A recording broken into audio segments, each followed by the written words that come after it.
শুধু ওখানে নরেন্দ্র মোদী তো সমস্ত হিন্দুর প্রতিনিধি বাংলাদেশে নন। কেন আক্রান্ত হচ্ছেন তারা? যারা চাকমা আছেন তাদের প্রতিনিধি নরেন্দ্র মোদী নন। কেন আক্রান্ত হচ্ছেন চাকমারা? কেন গুরুদুয়ারার উপরে আক্রমণ? কেন বুদ্ধিস্ট আজকে মনেস্ট্রির উপরে আক্রমণ? কেন যোগী সম্প্রদায়ের মতকে ভেঙে গুঁড়িয়ে দেওয়া হলো?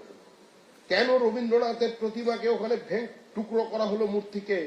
আর পশ্চিমবঙ্গের তৃণমূল কংগ্রেসের নেতা আজকে মালদা জেলায় রবীন্দ্রনাথের ছবিতে আগুন লাগাচ্ছে। অর্থাৎ বাংলাদেশের এই স্প্রিটটা যেখানে মৌলবাদীদের উত্থান হয়েছে, আর পশ্চিমবঙ্গের সীমান্তবর্তী জেলায় যেখানে এই ধরনের মৌলবাদীরা বসবাস করছে, এরা এপার ওপার এক হয়ে গেছে। এটাই বিপজ্জনক। আর এই কথা একমাত্র বিজেপি 80 দশক থেকে মানুষের সামনে বলে আসছে।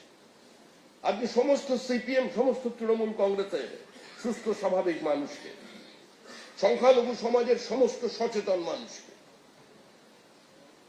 আজকে সমস্ত কংগ্রেসের মানুষকে, বামপন্থীদের, অতি বামপন্থীদের সচেতন হতে হবে।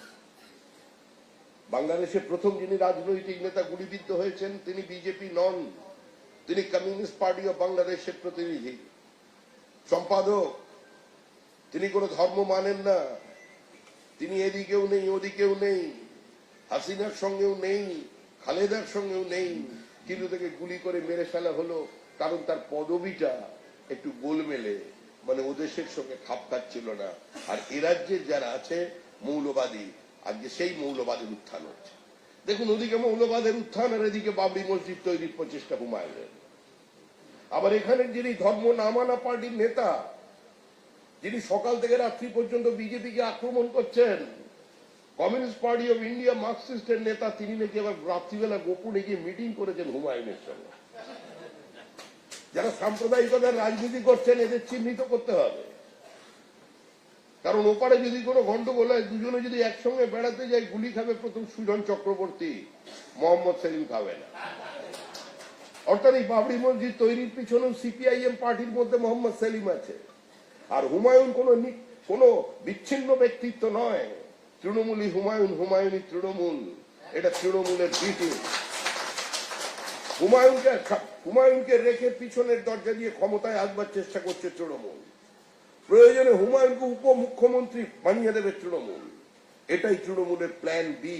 এই প্ল্যান বি সম্পর্কে সমস্ত মানুষকে সচেতন করতে হবে। তৃণমূল বিরোধী ভোট যাতে ভাগ হয়ে টুকরো হয়ে যায়, তার প্রচেষ্টায় নেমে গেছে তৃণমূল কংগ্রেস। যারা নো ভোট টু বিজেপিতে অংশগ্রহণ করে পরোক্ষভাবে তৃণমূল কংগ্রেসকে ক্ষমতায় নিয়ে এসেছিল, এবার তাদের সচেতন ভাবে নো ভোট টু তৃণমূলে অংশগ্রহণ করতে হবে। এর মধ্যেই আমাদের কাছে সুখকর বিষয়, যেটা আমাদের প্রস্তাবিত নয়, আমাদের উদ্যোগে নয়, দক্ষিণ কলকাতার বেশ কিছু সচেতন মানুষজন, বেশ কিছু তরুণ তরুণী, তারা no vote to Trinamool programme শুরু করে দিয়েছে। তারা চাইছে যে কোনো মূল্যে এই তৃণমূল নামক অভিশাপ থেকে মানুষকে মুক্তি পেতে হবে। নাহলে হিন্দু বাঁচবে না, মুক্ত মনস্ক মুসলমান বাঁচবে না। সকলকে আক্রমণ করবে তৃণমূল কংগ্রেস। আজকে যে তৃণমূল কংগ্রেসের এই প্রাতিষ্ঠানিক লুট, এই যে বিভিন্ন জায়গায় মুসলমান ভাইদের নাম উঠে আসছে, শতাংশ মানুষ উপকৃত হয়েছেন?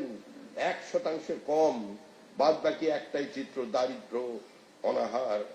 কত সংখ্যক মুসলমান সরকারি চাকরিতে আছে, সরকারি ঋণে কত সংখ্যক মুসলমান আছেন, উচ্চশিক্ষায় কত মুসলমান আছেন, কত মুসলমান WBCS হয়েছে, কত মুসলমান দরিদ্র মুসলমানের বাড়ির ছেলে ডাক্তার হয়েছে। আজকে যারা তাদের বাড়িতে রেখে পড়ানোর কথা, যে সমস্ত একজন রিটায়ার্ড IAS অফিসার, আমি আবার কারোর নাম নিচ্ছি না, বা যে সমস্ত শিক্ষিত মুসলমানরা তারা চাইছেন, আজকে তাদেরও মৌলবাদীরা আক্রমণ করছেন, বলে এগুলো বন্ধ করো। তাদের গিয়ে বলা হচ্ছে প্রতিদিন এক নামাজ কেন পড়বে না, পড়াশুনো করলেই শুধু চলবে? এটা চলতে পারে না। আজকের দিনে ধর্মাচরণের অধিকার আমাদের ব্যক্তিগত অধিকার। ঢাকার একজন বাংলাদেশের মেয়র, মুসলিম ধর্মাবলম্বী, সুন্দরী, তার নাম দিয়ে দিয়েছে রসগোল্লা, বলে তাকে রসমালাইকে ধর্ম তারা খুঁজে বেড়াচ্ছে। সে পালিয়ে চলে গেছে কোথায়? পালিয়ে চলে গেছে কানাডায়, গিয়ে বসে আছে। আর একজন আমাদের রাজ্যে আবার ঢুকে পড়েছেন, কি যেন জয়া হাসান, সব মঞ্চেই দেখছি তিনি আলোকিত। সব জায়গায় দেখবেন তিনি জয় ভাসানকে তিনি দেখছেন, আমরা তারা বসে আছি। আরে ওখানে এতগুলো মানুষ মার খাচ্ছে, মানুষ মরছে, হিন্দুদের উপর অত্যাচার হচ্ছে, মুসলিম ব্লগারদের উপর অত্যাচার হচ্ছে, যারা মনে করছেন সংখ্যালঘুদের উপর এই আক্রমণ, অন্যায্য অন্যায় প্রতিবাদ করছে তাদের উপরে আক্রমণ হচ্ছে। এই শিল্প সাহিত্য জগতের মানুষজন যারা আছে, কবিতা টবিতা লেখেন, তারা আবার তাকে ডেকে আনছেন, একবারের জন্য প্রতিবাদ করেননি। আরেক নায়িকা কালকে খবর পেলাম লুকিয়ে শুট করে গেছে। আরেক নায়িকা মাঝখানে এসেছিলেন বাংলাদেশের, শান্তিনিকেতনের দোল উৎসবে গেছেন, যখন গায়ে রং বিভিন্ন জায়গায় আবির লেগে গেছে, বলে ভাই আমার ছবি তুলিস না, আমার ছবি তুলে কি হবে, বলে বাংলাদেশে মেরে ফেলবে। বাংলাদেশের ক্রিকেটার এখানে এসে দুর্গাপুজো উদ্বোধন করলো, বাংলাদেশে ফিরে গিয়ে ক্ষমা চাইলো। এটা সভ্য জগতে আধুনিক সমাজে হতে পারে না। আর এগুলো তৈরি করছে তৃণমূল কংগ্রেস। তৃণমূল কংগ্রেসের তৈরি করা বর্তমানের যে সমাজ, আজকে একটা খোলা বাজার যেভাবে তৈরি হয়ে গেছে, তারাই তৈরি করেছে। এই ধর্মান্ধতার বিরুদ্ধে, এই মৌলবাদের বিরুদ্ধে, এই মানব সভ্যতার চরম শত্রু, ক্যান্সার টু হিউম্যান সিভিলাইজেশন, যারা আজকে তার বিরুদ্ধে সবাইকে লড়তে হবে। এই লড়াই কোন হিন্দু মুসলমান পৃথক লড়াই নয়, এই লড়াই পশ্চিমবঙ্গবাসীর মুক্তির লড়াই। পশ্চিমবঙ্গের তৃণমূল নামক যে গভীর অসুখ আজকে সমাজের বুকের উপর চেপে বসেছে, তার থেকে মুক্তি পাবার লড়াই। ভাইরাসের তো কোনো ওষুধ হয় না, এই তো ভাইরাসের মধ্যে ঢুকে পড়েছে চারিদিকে।